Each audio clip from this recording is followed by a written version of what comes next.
morning. How's everybody doing? Good. I am so excited to be here with you today. In fact, I am excited and terrified. And I'll tell you why. Excited because I get to be here in Copenhagen.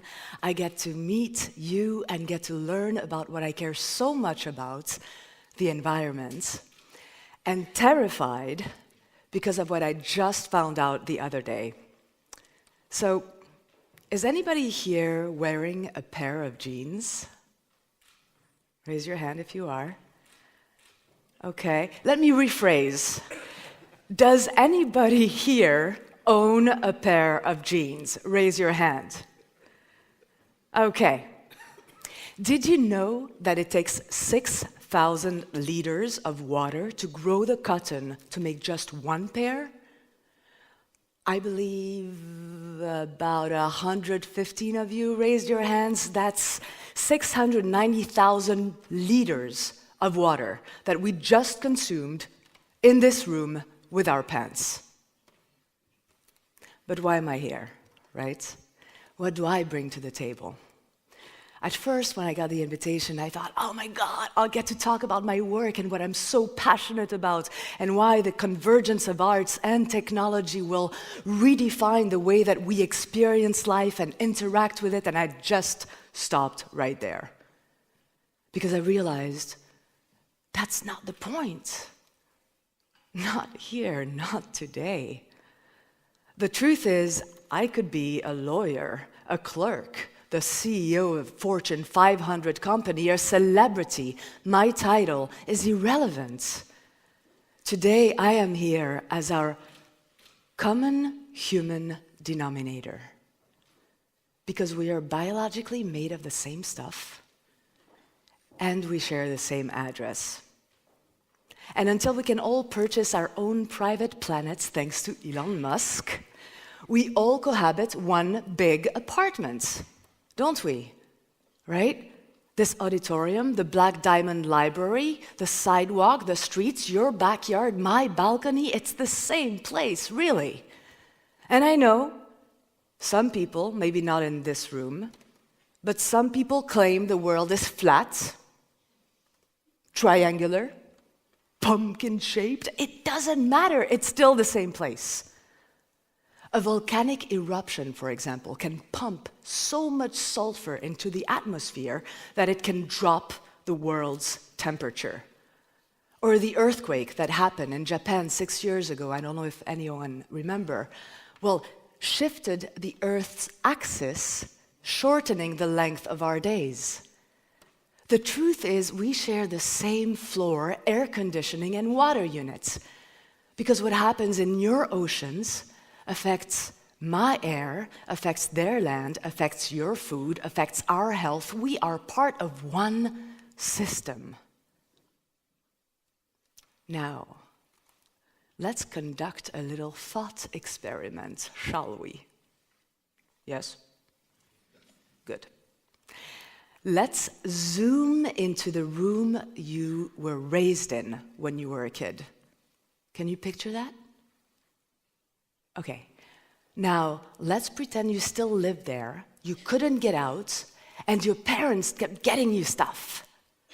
Fun, right? No, you suffocate under this massive pile of trash.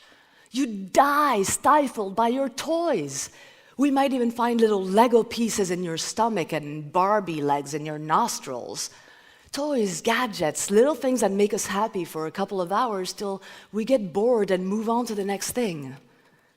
And somehow that's become the world we've all agreed to live and participate in. A take, make, waste system, a linear economy. Please, throw the perfectly good smartphone you bought just 2 years ago and get the latest, slickest for just $749. Did you know that we humans have produced 18 trillion pounds of plastics since the 1950s and put most of it in the trash? And did you know that we've only recycled 10% of it? So where's the rest? Where did it go? It's in our oceans, our land, our air, our bodies. 18 trillion pounds of plastics. That weight is equivalent to 1 billion elephants. And if you can't picture 1 billion elephants, picture 25,000 Empire State Buildings worth of trash. Why is it a problem? Because our planet can't process these toxic waste fast enough, if at all. The other problem is 50 billion tons. That's how much of the Earth's surfaces or materials that we can safely use every year, right? Everything from wood to plastic, fish to livestock, minerals to metals, all the physical stuff that we consume. Right now, we're using about 80 billion tons. And if we keep doing business as usual, growth will drive the global resource use to a staggering 180 billion tons by 2050. Most of us will still be alive, because that's just 30 years from now, but some say that's game over. When did business sense become more important than common sense? When did we become so disconnected from the way that our parents and grandparents taught us? And when did kids start thinking that lettuce came from supermarkets? Now, I thought I was environmentally friendly. I considered myself environmentally friendly. I recycle, I don't drive a car, I don't consume too much. As a matter of fact, if you happen to watch any of my talks online, I promise you they were not filmed on the same day. I just happened to wear the same clothes. But I never used my common sense and knowledge in concert to really examine my day-to-day activities. Does anybody here go to Starbucks or coffee shops? Oh, okay. Well, it may not be so common in Europe, after all, but in the US, it is. Oh, I'm not going to feel good about saying this. There was a time in my life I would go to Starbucks every single day to work. That's 365 cups I completely wasted, and that's if I only had 1 cup of coffee. If all Americans brought their reusable mugs back or asked for porcelain mugs, because they do that, we just have to ask, we'd save 50 million cups per year, and that's a conservative number. Now at home, I refill my glass water bottle, I bring my reusable bag to the supermarket, right? I thought I lived a fairly plastic-free life, until I opened my cabinet and noticed the shampoo, conditioner, body wash, face cream, pimple cream, wrinkle cream, 20 different types of cleaning products, kitchen condiments, all wrapped in plastics, all things I keep buying and throwing, buying and throwing, buying and throwing. How did I not see this before? Now, I do offset my electricity bill with wind energy, and I'm very proud, like I said earlier, of not having a car. But I do use driving services, from food delivery to the delivery of my person from point A to point B. So I do have a part-time car, actually. I know what you're thinking, and I agree. Can we take a selfie? No, really. I think it's time to take a selfie. Does anybody have a phone here that we could use? Oh, great. Yes, could I? Thank you. Everybody's very scattered. Could we get a little closer together, please? I mean it. It's for the selfie. Can we get closer together? Come on. Get closer together, please, everybody. Thank you. We gotta have that selfie. All right. Okay, that's good. Yes? Wonderful.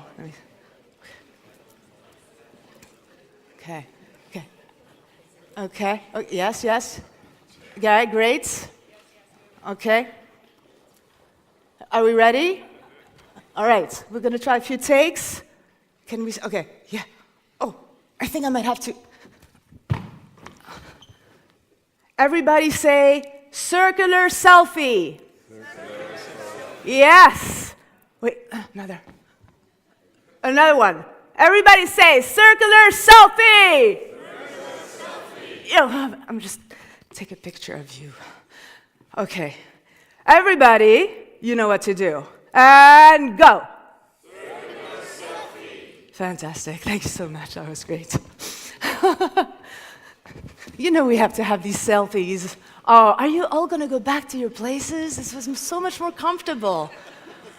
What a shame.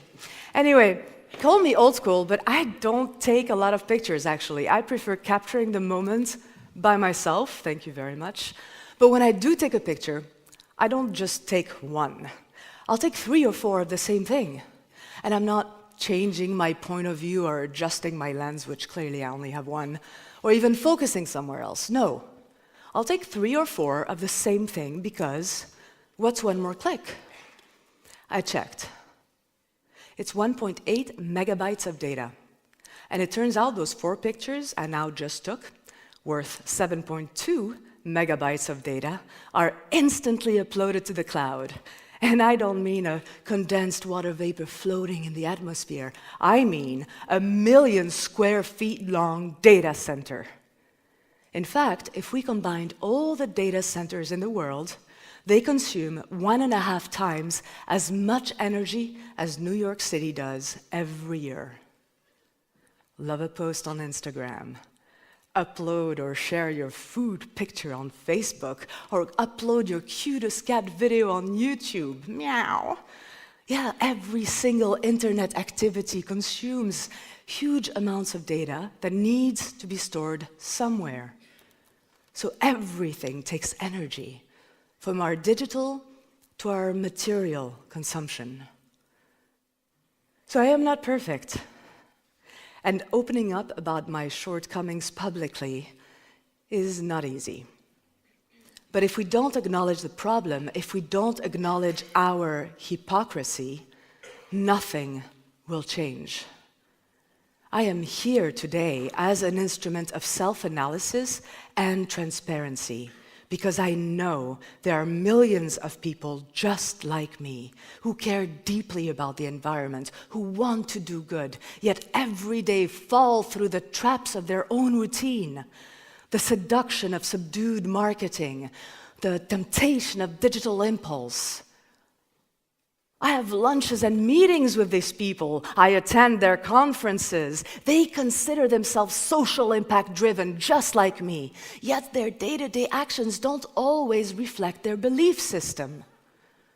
Why is that?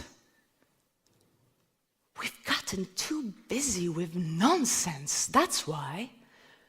Too busy paying attention to the wrong things. And in a world where our desires can manifest almost instantly, there is literally no time to consider the implications of our actions. Besides, we've got rent to pay, a family to feed, a never-ending inbox to respond to, a career to reach. This 100-year-old system has kept us very busy, working for it, paying it, while never questioning it. And this needs to stop. I used to think technology would save us. That some brilliant entrepreneur out there will come up with a radical idea that will somehow counteract or offset my at times bad behaviors. And while the speed and computational prowess of technology, coupled with humans' ingenuity, promises extraordinary breakthroughs, businesses still need to implement these innovations. And businesses thrive when there's a demand for it. And that's on us. Because we can only demand it if our habits change. So it's this technology we need to hack first. And I know the problem sounds huge at scale, and it feels like we are powerless in front of these numbers. In the US alone, we throw 2.5 million plastic bottles every minute, 50 million plastic toothbrushes every day, 100 billion plastic bags every year. There are 26 trillion pieces of plastic debris in our oceans right now. But if you ever questioned the power of independent action, question no more. Because these numbers reflect our actions happening in unison. As original as we think we are, our algorithms are ironically the same.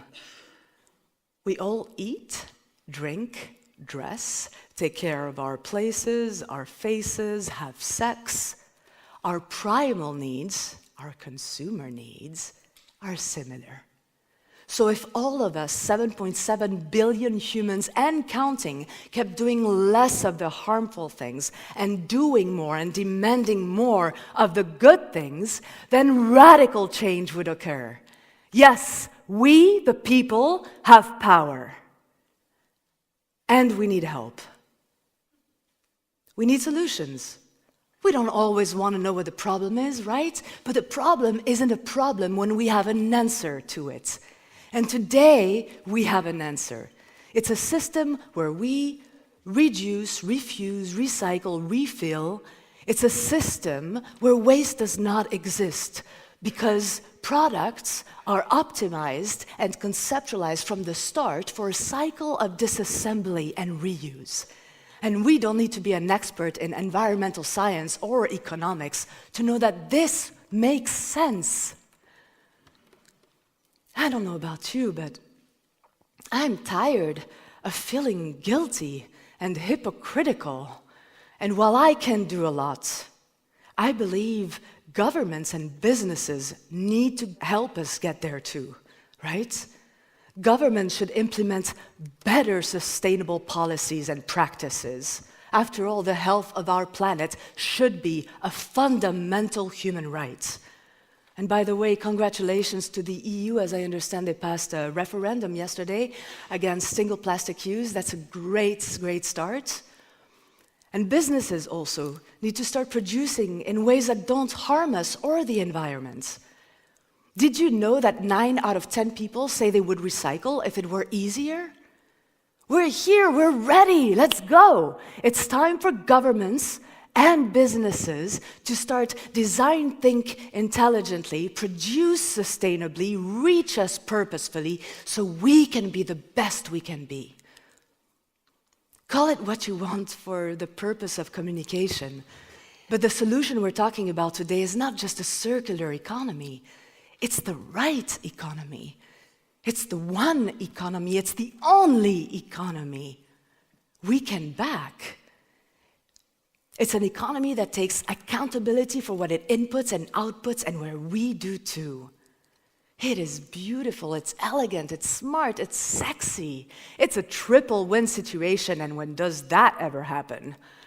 Businesses get to save money and do good, we get to save money and feel good, and our big apartment of ours gets to do what it does best: sustain us and process. So I'd like to invite you all today to use your common sense and intelligence to examine your day-to-day activities and start with a micro change, right? Whether it is asking your dry cleaners to stop wrapping your clothes in plastic, or bringing your reusable mug to the coffee shop, or implementing a no-straw policy by revamping your cocktail order, a Jack and Coke, no straws, please, right? Whatever small change that might be, because what we do know now is that our changes in unison will determine what our future will be. Today, I take a pledge to do more and demand better. And the question I have for you is, will you too? Will you? Yes. Louder, please. Yes. I want full commitment. Yes! Thank you.